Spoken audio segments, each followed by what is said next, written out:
করব।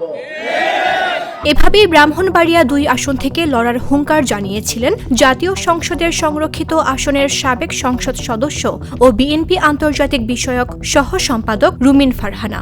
কিন্তু এবারও মনোনয়ন পাননি তিনি। ত্রয়োদশ জাতীয় সংসদ নির্বাচনকে সামনে রেখে ২ দফায় প্রার্থী ঘোষণা করলেও শুরুতে জেলার ৬টি সংসদীয় আসনের মধ্যে ২টি আসন ব্রাহ্মণবাড়িয়া ২ ও ব্রাহ্মণবাড়িয়া ৬ ফাঁকা রেখেছিল বিএনপি। এই আসনে বরাবরই আলোচনায় ছিলেন ব্যারিস্টার রুমিন ফারহানা। তবে শেষমেশ জোটের মাঠে হার মানতে হলো তাকে।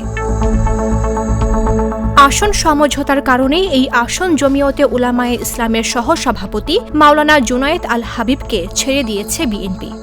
মঙ্গলবার গুলশানে দলীয় চেয়ারপারসনের রাজনৈতিক কার্যালয়ে আয়োজিত সংবাদ সম্মেলনে এ তথ্য জানান বিএনপির মহাসচিব মির্জা ফখরুল ইসলাম আলমগীর। ব্রাহ্মণবাড়িয়া ২ সরাইল আসন মাওলানা জুনায়েদ আল হাবিব।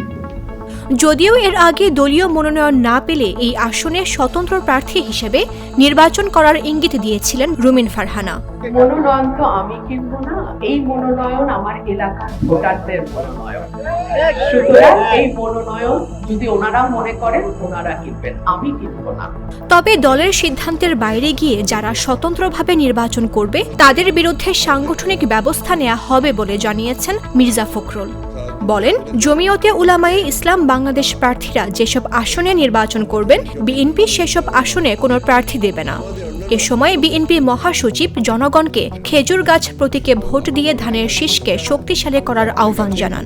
এবং আমরা যখন চূড়ান্তভাবে নির্বাচনের অন্যান্য আসনগুলো যে বাকি আছে সেটা যখন আমরা ঘোষণা করব সেগুলো তখন এসে যাবে। অর্থাৎ এখন নির্বাচন করছেন জমিয়তে উলামায়ে ইসলাম বাংলাদেশ এই ঘোষিত আসনগুলো।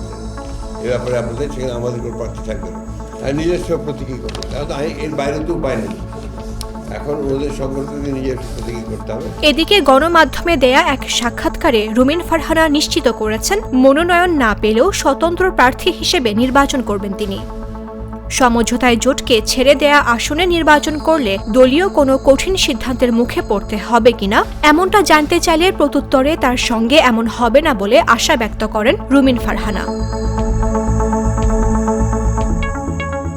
তিনি আরও বলেন, মনোনয়ন কেনার আগেই সম্মানের সঙ্গে দল থেকে পদত্যাগ করে ২-১ দিনের মধ্যেই মনোনয়ন ফর্ম সংগ্রহ করবেন। মামদুহা রাইসা, জাগো নিউজ।